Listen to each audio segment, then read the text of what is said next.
संविधान बना हुआ है जिसका बाप माँ जिंदा है, माँ और पिता, जी। वह होलिका विष्णु के कृपा से प्रहलाद बच गए हम्म। और होलिका भस्म हो गई।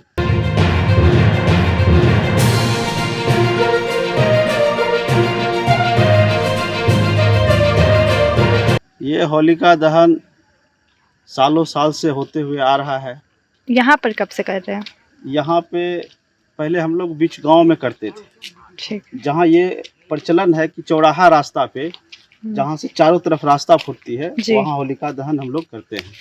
तो जी, ये जो है हिरण्यकश्यप अपने बहन को प्रहलाद को गोद में लेकर बैठ जाने के लिए बोला था आग में।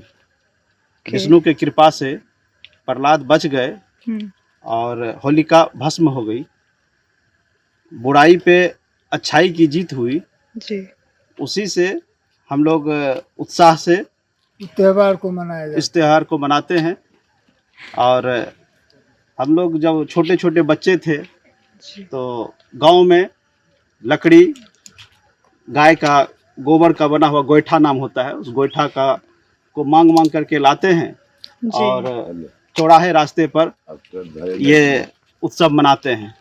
जैसे कि हमने अभी देखा कि एक बुजुर्ग के द्वारा यहाँ पर अग्नि दी गई, तो हाँ। ये हम लोग शहरी इलाका में देखते कि कोई भी हो जो ये ऑर्गेनाइज करता है होलिका दहन वही जलाते हैं। तो आपका ये कारण बुजुर्ग के द्वारा दिलाने का? एक्चुअली में हम लोगों के यहाँ यह प्रथा चला आया है। कहा जाता है कि जिनके माँ पिताजी हाँ। स्वर्गवास हो गए हैं, डेथ हो गए हैं, माँ पिताजी दोनों, जी। उनके बच्चे ही वही आदमी इसमें आग लगाते हैं। इसका कोई खास वजह? खास वजह क्या, पूर्वज से होते आया है, हम लोग वही जानते हैं और उसी को करते हैं। आइए आपको मिलाते हैं, महेंद्र बाबू हमारे हैं जो आज आग दिए हैं इसमें। आइए आप। जिसका माँ पिता मर जाने के बाद आगे जो दिया जाता है, जी। संविधान बना हुआ है जिसका बाप माँ जिंदा है, माँ और पिता, जी। वह होलिका जलाने वाले कोई नहीं होते हैं।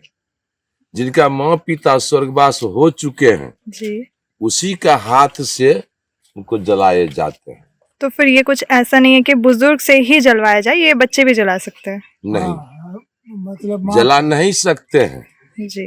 कारण संविधान जो बना है उसी को मान कर चलना होगा। आज हमारे क्या दाढ़ी नहीं कटाएंगे, छुटका नहीं उतरेगा, लेकिन क्यों कटाते हैं हम लोग? तो पूर्वज से करते हुए आ रहा है, वही संविधान को लेकर हम लोग अभी तक चल रहे हैं। अछूतका मानते हैं, दाढ़ी बाल बनाते हैं, तो नहीं बनाएंगे तो क्या होगा? इसलिए करके जो संविधान बना हुआ है उसी आधार से हम लोग इस ढंग से करते हैं। तो जैसे कि हमें बताया गया कि सालों साल से चलता आ रहा है होलिका दहन, हाँ। तो आप बता सकते हैं कि सालों साल से जो होलिका दहन आ रहा है और अब की होलिका दहन में कोई फर्क है? बताइए। हाँ, फर्क है। पहले जो होलिका दहन होती थी गांव में बहुत सारे बच्चे हर्ष उल्लास के साथ इस पर्व को मनाते थे। हाँ। लेकिन यह अभी समस्या हो चुकी है राजनीतिक स्तर पर या कहा जाए सामाजिक स्तर पर कहा जाए, धीरे धीरे यह हमको लगता है कम होते जा रहा है। पहले बहुत सारे बच्चे जुटते थे इस होलिका दहन में और बुराई पर एक अच्छाई की जीत होती थी। इसी अच्छाई को देखते हुए लोग सुबह मतलब आज अगर रात में बुराई को अगर जलाते थे तो सुबह में कल रंग और अबीर गुलाल के साथ हम लोग नई सुबह की शुरुआत करते थे कि आज अच्छा दिन हो गया। जो कि रात में जितने भी बुराई थी हमारे अंदर जो भी था हमने उसको दहन कर दिया, आज अच्छाई की जीत हुई है। कि जिस तरह यह युगों युगों से पहले मतलब सतयुग में यह प्रथा हुआ था जो कि प्रहलाद नाम के इस बालक को लेके होलिका बैठ गई थी बीच आंगनी में, लेकिन वह होलिका जल गई और प्रहलाद बच गया। तो यह देखा जाए तो यह बुराई पे अच्छाई की जीत हुई थी उस टाइम भी, और आज भी बुराई पे अच्छाई की जीत होने के कारण सुबह में हम लोग रंग और अबीर के साथ यह होली को पर्व को मनाते हैं। और यह जो चल रही है प्रथा, हिंदू हो मुस्लिम हो जो भी हो, समाज में जो भी हो, इसमें एक अच्छाई हम लोग लाते हैं कि चलो अच्छी बात है।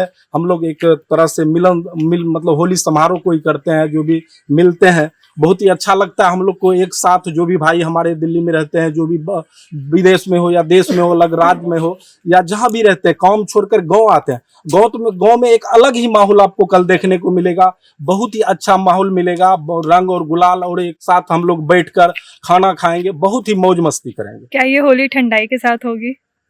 क्या ठंड है ये? मतलब जैसे कि लोग कहते हैं कि भांग मिलाकर ठंडाई पीते हैं, तो क्या ये होली वैसी नहीं होने वाली है? नहीं, ये हमको लगता है कभी ये अच्छी बात नहीं है कि भांग का आप नशों में ही होली करें, वो ये अच्छी बात नहीं है। आप बच्चे के साथ मनाएंगे, इससे बच्चा मतलब आने वाली पीढ़ी पर इसका प्रभाव पड़ेगा। कोई भांग पी के मनाता, कोई शराब पी के मनाता, शांतिपूर्व होली मनाइए। शराब और दारू ये सब मतलब ये होली में नहीं होनी चाहिए। जो भी हो बहुत ही अच्छा हो। अच्छा, ये होलिका दहन में क्या क्या सामग्री यूज की गई है? जो जलावन होता है, चेला हो जाए, और गाय का बना हुआ जो उपला होता है उसको लाया जाता है। उसके बाद खर पतवार मिला के होलिका दहन किया जाता है। जी। जैसे कि पहले के अंतराल में देखा जाए तो लोग फगुआ गाते हैं होलिका दहन के बाद, तो यहाँ पर वो कुछ तो हमें धीरे धीरे अब विलुप्त हो रही है। जिस तरह पहले जो भी मतलब हमारे बुजुर्ग थे, बहुत मतलब अच्छे मतलब बिरहा गाते थे, फगुआ ने उसको बिरहा बोलिए, और बहुत ही अच्छा लगता था सुनने में। वो धीरे धीरे अब विलुप्त हो गया है। अब देखने को कहीं कभार आपको मिलेगा, गांव कस्बा में कहीं मतलब हो रहा है, लेकिन अब जो है यह गांव की होली बहुत ही अच्छी होली मनती थी, वो होली खत्म हो चुका है। अब वो बिरहा नहीं गाता है लोग, वो जोगीरा सब तो लगता है खत्म ही हो गया। क्योंकि पहले बुजुर्ग को जो जितने भी थे उनको याद था, हम लोग को याद भी नहीं है। आप एक दो फगुआ का कुछ गीत गुनगुना सकते नहीं, हैं? हमें आता ही नहीं फगुआ का, हमें कोई भी गाना नहीं आता है।